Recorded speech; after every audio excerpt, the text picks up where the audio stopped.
আপনারা কি লক্ষ্য করেছেন গত কয়েক বছরে দেশের অপরাধ জগতে বা অপরাধের প্যাটার্নে অস্বাভাবিকতা বাড়ছে? আগে আমরা দেখতাম যে খুনের ক্ষেত্রে শ্বাসরোধ, বিষ প্রয়োগ কিংবা ছুরিকাঘাতে মৃত্যুর ঘটনাগুলো বেশি দেখা যেত।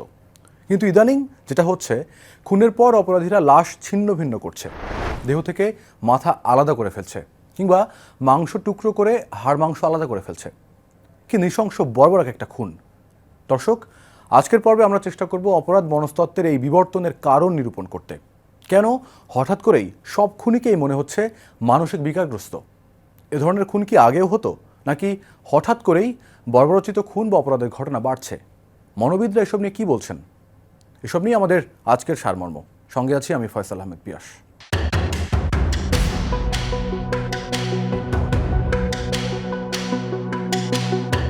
বাংলাদেশ পুলিশের তথ্য বলছে 2023 সালের জানুয়ারি মাস থেকে গত এপ্রিলের আগ পর্যন্ত 16 মাসে দেশে প্রায় 4,500 হত্যাকাণ্ড সংঘটিত হয়েছে। পুলিশ দফতরের সূত্র মতে 2022 সালের তুলনায় 2023 সালে এবং 2023 সালের তুলনায় চলতি বছরে মে মাস পর্যন্ত হত্যাকাণ্ড বৃদ্ধির প্রবণতা লক্ষ্য করা গেছে। গত জানুয়ারির চেয়ে এপ্রিলে 65টি হত্যাকাণ্ড বেশি ঘটেছে। মূল আলোচনায় যাওয়ার আগে কয়েকটি ঘটনা আপনাদেরকে মনে করিয়ে দিই। এই তো কয়েক মাস আগেই আনারকলি নামে এক গৃহবধূ তার শ্বশুরের লাশ ব্যাগে করে সমুদ্রে ফেলে দেবার ঘটনা নাড়া দিয়ে ওঠে সারা দেশ। এই ঘটনায় স্ত্রী ও সন্তানরা 10 টুকরো করেছিল লাশ। এ তো কদিন আগেও বগুড়ার শাহজাহানপুরে আবাসিক হোটেল থেকে আশামণি নামে এক নারী তার ছেলে রাফির গলা কাটা লাশ উদ্ধার করে পুলিশ। খুনি নিজেই তার স্ত্রীকে গলা কেটে হত্যার পর লাশ বস্তাবন্দি করে হোটেল কক্ষের টয়লেটে রেখে দেয়, আর সন্তানের গলা কেটে মাথা আলাদা করে বস্তায় ভরে পাশের করতোয়া নদীতে ফেলে দেয়। কি বিভৎস ব্যাপার! ময়মনসিংহে নিজ চাচার হাতে প্রেমের বিয়ের কারণে খুন হন ওমর ফারুক সৌরভ। সৌরভকে হত্যার পর মরদেহ গুম করার উদ্দেশ্যে কয়েক খণ্ড করার কথা স্বীকারও করেছে তার নিজ চাচা। তবে সবচেয়ে আলোচিত যে ঘটনা, যা আপনারা সবাই দেখেছেন, এমপি আনার হত্যাকাণ্ড। হাড় মাংস আলাদা করা এবং সেগুলো ছোট ছোট টুকরো করে খালে ফেলে দেওয়া এবং কোমরে ফ্লাশ করা, মাংস টুকরো করে তাতে হলুদ লাগানো, এসব কি আসলে স্বাভাবিক চিন্তার মানুষের কাজ হতে পারে? একটু খেয়াল করে দেখুন, এখন এমন নৃশংস বর্বরচিত প্যাটার্নে খুনের ঘটনা হরহামেশাই ঘটছে। আমরা কি তবে আদিম যুগে ফিরে যাচ্ছি, যখন জীবন্ত মানুষকে মাটির নিচে পুঁতে ফেলা হতো? কেউ কাউকে হত্যা করতে চাইলে সহজ পদ্ধতিতেই তো আসলে হত্যা করতে পারে। তাহলে নানা রকম ভয়ঙ্কর উপায় খুঁজে বের করছে কেন? অভিনবত্ব দেখানোর জন্য, নাকি সাধারণ মানুষকে ভয় দেখানোর জন্য? কি কারণে? অপরাধ মনস্তত্ত্ব নিয়ে সিগমুন্ড ফ্রয়েডের একটি তত্ত্ব রয়েছে, যার নাম হলো ফ্রাস্ট্রেশন অ্যাগ্রেশন থিওরি। তিনি বলছেন, মানুষের অমানবিক নিষ্ঠুর আচরণের পেছনে থাকে মানুষের অবদমিত বা চেপে রাখা কামনা বাসনা, যাকে তিনি তুলনা করছেন অবচেতন মনের দরজা খুলে দেওয়ার সঙ্গে। মানে সাধারণভাবে মানুষ তার ইচ্ছা আকাঙ্ক্ষার বাস্তবায়ন করতে পারে না, কারণ শিক্ষা, সামাজিক রীতিনীতির ঊর্ধ্বে তারা যেতে পারে না এবং সে রোষটাও দূর হয় না। এই অবদমিত চাহিদাগুলো সরাসরি পূরণ হয় না বলে হিংস্রতা আর নৃশংসতার মধ্য দিয়ে অন্যভাবে পূরণ করার চেষ্টা চলে। তখনই নিষ্ঠুরতার প্রকাশ ঘটে। দেখুন, মানুষের ভেতর ক্রোধ, আক্রমণাত্মক বৈশিষ্ট্য এগুলো থাকেই, কিন্তু পারিবারিক শিক্ষা, প্রাতিষ্ঠানিক আচরণবোধ এবং ধর্মীয় অনুশাসনের উপর ভিত্তি করে মানুষ তা প্রকাশ করে না। কিন্তু বিভিন্ন কারণে তার ভেতরে লালিত এই প্রবৃত্তি বেরিয়ে আসতে পারে। এ বিষয়ে আমরা কথা বলেছিলাম ঢাকা বিশ্ববিদ্যালয়ের সমাজ কল্যাণ ও গবেষণা ইনস্টিটিউটের সহযোগী অধ্যাপক ও অপরাধ বিশেষজ্ঞ ডক্টর তৌহিদুল হকের সাথে। তিনি বলছেন, মানুষের এই হিংস্র প্রবৃত্তি তখনই বেরিয়ে আসে যখন সামাজিক অবস্থানের বহুলাংশে মেরুকরণ হয়।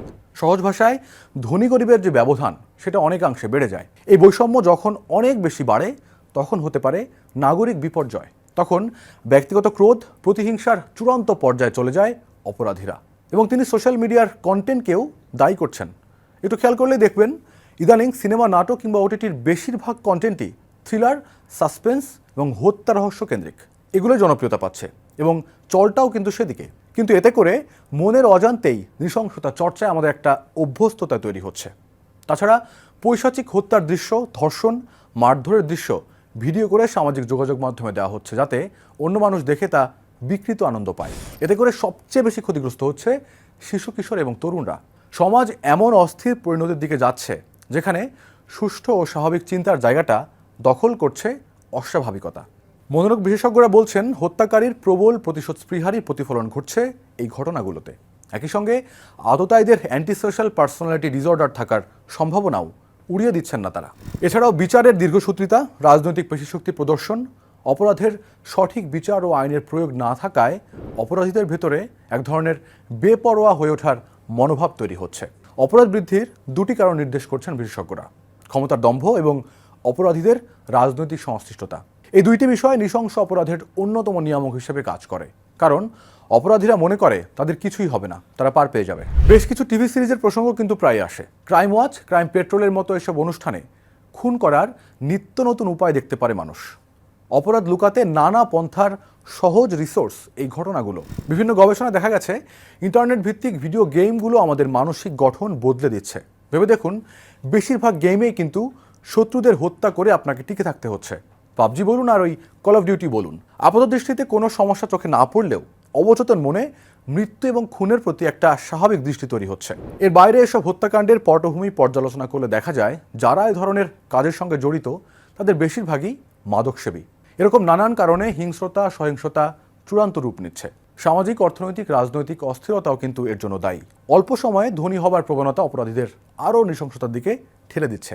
অপরাধ বিজ্ঞানীরা বলছেন, অপরাধীরা মনে করে প্রতিপত্তি অর্জন করার সহজ উপায় হলো কাউকে মেরে গুম করে ফেলা। এই আকাঙ্ক্ষা তখনই বেড়ে যায় যখন সমাজে অর্থনৈতিক ভারসাম্য থাকে না এবং আইন শৃঙ্খলার অবনতি ঘটে।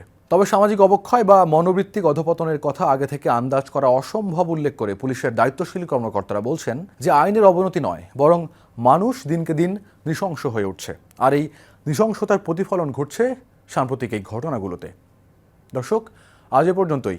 দেখা হবে সারমর্মের আগামী পর্বে। তার আগ পর্যন্ত ভালো থাকুন এবং সময়ের সঙ্গে থাকুন।